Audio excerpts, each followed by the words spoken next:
مسلمان کے لیے لازم کیا ہے؟ وہ عمل اور کے اعتبار سے اور ہدایت کے لیے جس کتاب کو پڑھے گا وہ قرآن مقدس ہے۔ اور قرآن اس بات کی گواہی دیتا ہے کہ قرآن پاک پہلی کتابوں کی تصدیق کرتا ہے، یعنی پہلی کتابوں کے اندر کوئی ایسی بات ہو ہی نہیں سکتی جو قرآن پاک سے ٹکرائے۔ اللہ رب العالمین نے قرآن پاک کے اندر جو کچھ نازل کیا ہے تو قرآن تو پہلی کتابوں کی تصدیق کر رہا ہے، تو ساری کی ساری کتابیں حق ہے۔ وہ تورات ہے، انجیل ہے، زبور ہے، اللہ نے اپنے نبیوں پر نازل کی۔ اس کے علاوہ صحیفے پیغمبران حق پہ نازل ہوئے، وہ سارے کے سارے کیا ہیں؟ اب اس کے بعد کیا ہے؟ فرمایا کہ اس کے سارے رسولوں پر ایمان لایا جائے۔ کم و بیش 1,24,000 کم و بیش پیغمبران حق، آدم علیہ السلام سے لے کر تیرے اور میرے رجبار نبی صلی اللہ علیہ وسلم اتنے پیغمبر آئے، سارے کے سارے اللہ کے سچے برگزیدہ پیغمبر۔ کسی ایک نبی کی نبوت کا بھی آپ انکار ہے اگر کرو گے پھر تو مسلمان، اور قرآن پاک نے لا نفرق بین من احد فرمایا جو مسلمان ہے وہ کسی نبی پر ایمان لانے میں فرق نہیں محسوس کرتا، وہ کسی نبی پر ایمان لانے میں کوئی فرق محسوس ہے۔ بھائی یہودی اس لیے اسلام کی نظر میں کافر ٹھہرا کہ حسد کی بنیاد پر انہوں نے جناب محمد نبی صلی اللہ علیہ وسلم کو نہیں مانا، ایک رسول کی رسالت کا انکار کیا۔ عیسائی اسلام کی نظر میں اس لیے کافر ٹھہرا کہ اس نے بھی جناب رسول اللہ صلی اللہ علیہ وسلم کی نبوت کو، اور مسلمان اللہ کی نظر میں مسلمان ہی وہ ٹھہرا کہ جو سارے نبیوں کی نبوت کو مانتا، کسی ایک نبی کی نبوت کا انکار۔ مگر ہم اتباع، غلامی، شریعت میں پابندی، اخلاق میں اتباع کس کی کریں گے؟ جناب رسول اللہ صلی اللہ علیہ وسلم کی کیوں کریں گے؟ اب یہ سوال ہے، نبی ساری حق ہے پھر رسول کی اتباع کیوں؟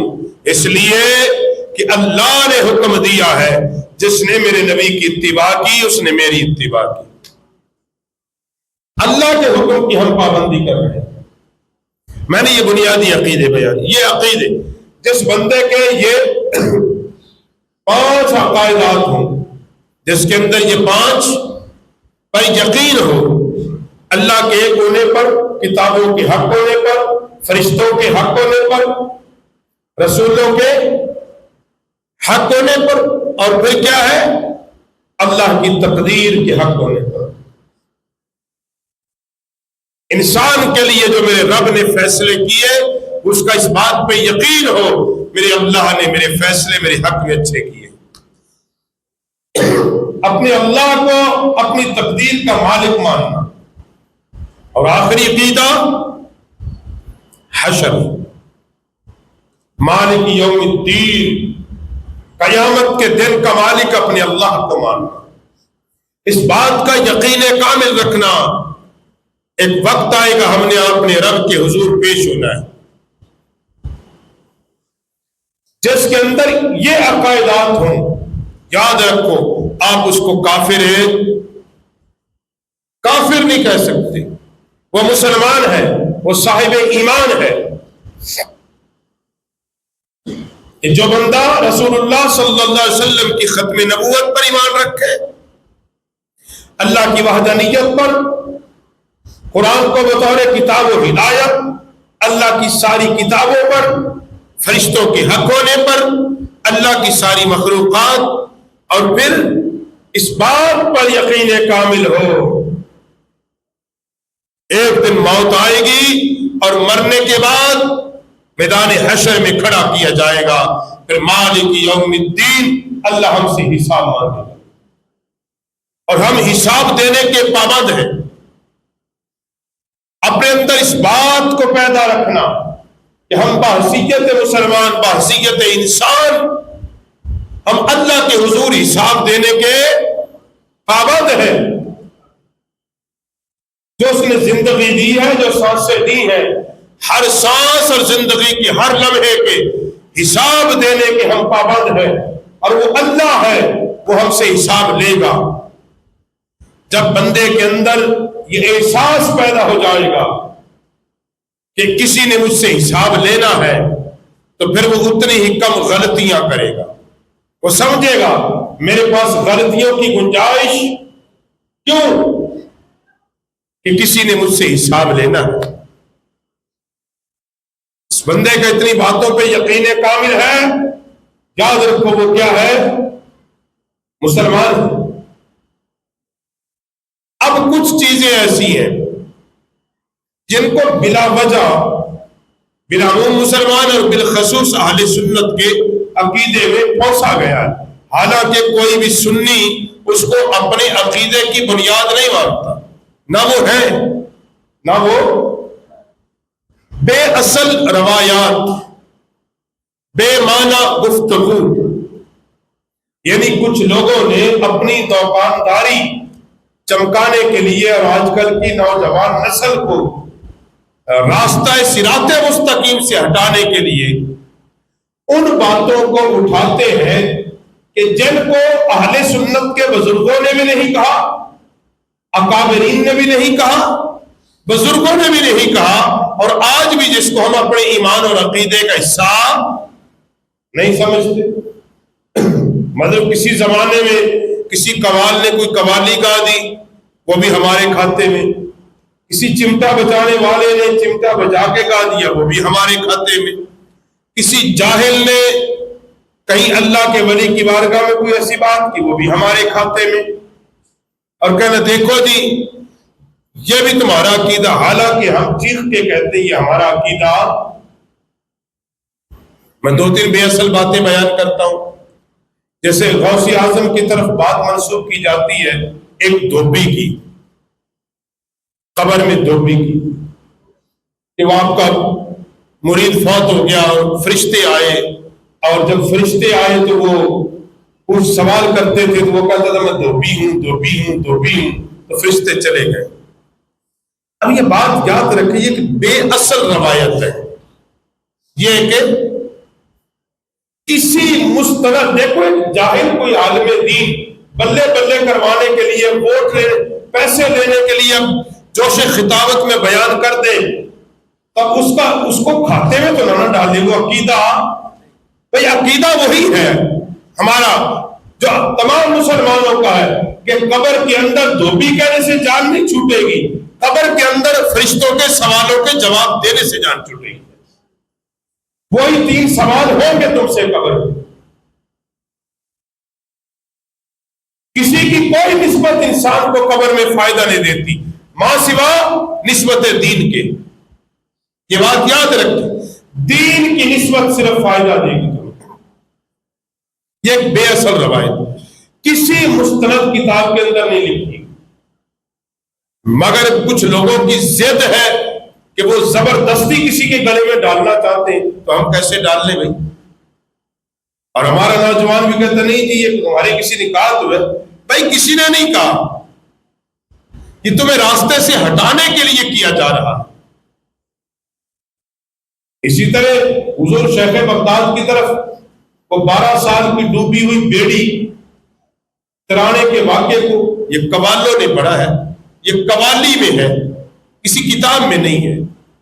اب قوالوں نے پڑھ دیا، اب اس کو اب ایمان تو نہیں بنا سکتے نا۔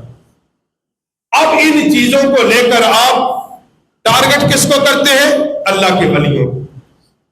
بھائی اللہ کے ولیوں کے صدیوں بعد اگر کوئی بندہ بات گھاڑے کے ان کی طرف منسوب کر دے، ان کا کیا قصور ہے؟ ان کی عقائد، اگر مثال کے طور پہ کسی نے سرکار بغداد حضور غوث اعظم شیخ عبد القادر جیلانی رضی اللہ تعالیٰ عنہ رحمت اللہ تعالیٰ علیہ کا عقیدہ پڑھنا ہے تو اس کی کتاب بنیۃ الطالبین پڑھنا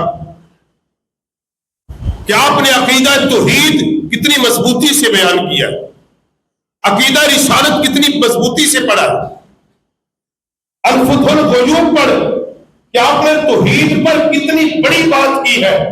آپ فرماتے ہیں یہ اللہ کی توحید اور شان کے منافی ہے کہ بندہ ما سوى اللہ، اللہ کے سوا کسی سے ایک پیسے کی بھی امید رکھے۔ ان کا عقیدہ تو یہ تھا۔ اب کوئی قوالی مراسی مسلی ظاہر اٹھ کے کوئی بات کرے اور کہتے یہ بھئی ایسا تو نہیں، بھئی حضور علی اجمیری رحمت اللہ علیہ المعروف حضور داتا صاحب رحمت اللہ علیہ کی اگر عقیدہ پڑھنا تو کشف المحجوب پڑھ، ان کی کتاب کو پڑھ۔ اب وہاں جو آپ باہر چرسی بھنگی پھرتے ہیں اور کہیں دی جو یہ کر رہے ہیں ان کو لے کر بزرگوں پہ حملہ کرنا، اور نوجوان جو ہمارا پڑھا لکھا، میں کیا کہوں، وہ پڑھا لکھا جاہل وہ کہتا ہے نہیں جی دے آگے کو تو غلط رہا۔ بھائی یاد رکھو کہ جو جتنے لوگ وہ غلطی کر رہے ہیں ان میں کوئی ایک عالم دین ہے۔ مثال داتا صاحب کے دربار پہ جو کچھ ہوتا ہے، ڈھول، چادر، دمال، چرس، سوٹا، ناچ، گانا، سرکس، ان میں کرنے والا کوئی ایک عالم دین ہوتا ہے؟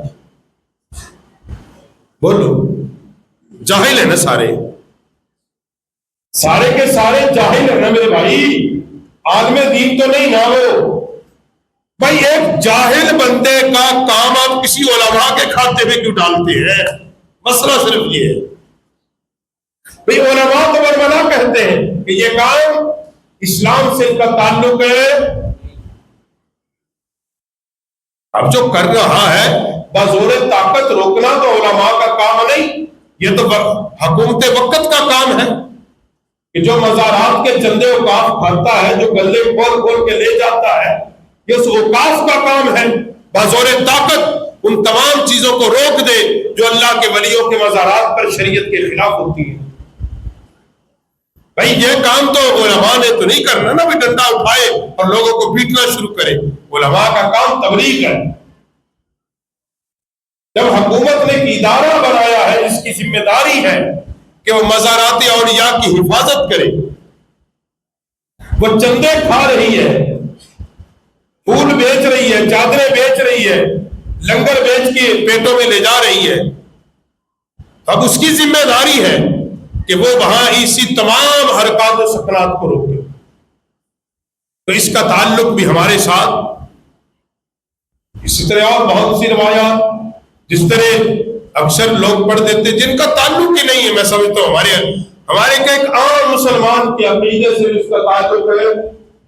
جیسے یوسف علیہ السلام کی بات کرتے ہوئے اکثر مولوی مطلب کئی عام جہلا کہیں گے جس وقت کے جو وہ سور تھا اس سے جب پوچھا اللہ کے نبی نے، اس نے کہا جی میں تیرا پتر کھاتا ہوئے تو میں 15ویں صدی دے ملا چاہوں۔ پھر ایک طرف تو کہتا ہے کہ نبی کو بھی غیب کا علم نہیں، دوسری طرف تو ایک سور کے علم کو مانتا ہے۔ یہ کس طرح کی جہالت ہے، کسی تفسیر کے اندر جس کا تعلق کوئی نہیں۔ حالانکہ اس کی بات کیا ہے کہ جب اللہ کے نبی نے اس سے پوچھا کیا تو نے کھایا، اس نے کہا اگر میں نے کھایا ہو تو میں ظالمین میں سے ہو جاؤں، میں گھاٹے والوں میں سے ہو جاؤں، نقصان والوں، یعنی وہ اپنی صفائی پیش کر رہا ہے بارگاہ نبوت میں کہ مجھ پر ان لوگوں نے الزام لگایا ہے کہ میں نے تیرا بیٹا کھایا ہے، واللہ میں نے تیرے یوسف کو نہیں کھایا۔ تو اس طرح کی بے اصل روایات اب آ جائیں یہ تنقید کرنے والے کرتے کیوں، یہ اصل بات ایسی تمام چیزوں کو کیوں اٹھاتے ہیں کہ جن کا تعلق نہ عقیدے سے ہے، نہ ایمان سے ہے، نہ اسلام سے ہے۔ اٹھاتے کون ہیں؟ جنہیں یہ مشن ملا ہوا ہے کہ مسلمانوں کو چاہتے نہ چاہتے دین سے اتنا دور کر دیں، ایک لبرل قسم کا دین، اس طرح جو امریکہ اور یہود و نصارہ کی طرف سے امپورٹ کیا ہوا دین، اس پر یہ عمل کرے. اصل وہ دین جو مدینے کے تاجدار امت کو دے کے گئے ہیں اس دین کے قریب نہ جائے. رسول اللہ کا جو دین ہے وہ اس امت کو ملا ہے کن کے ذریعے؟ اصحاب رسول. اور اصحاب رسول کے بعد کن کے ذریعے؟ تبع تابعین، یعنی جنہوں نے صحابہ کی زیارت کی، صحابہ سے پڑھا، ان کے بعد جنہوں نے تبع تابعین سے پڑھا، ان کے بعد اولیاء کاملین، بزرگان دین، علماء، محدثین، مشائخ، ان کے ذریعے دین مسلمانوں تک آیا ہے. یونیورسٹی اور پی ایچ ڈی کے ذریعے محمد عربی کا دین مسلمانوں تک پروفیسروں کے ذریعے نہیں آیا بھائی، اللہ کے ولیوں کے ذریعے آیا.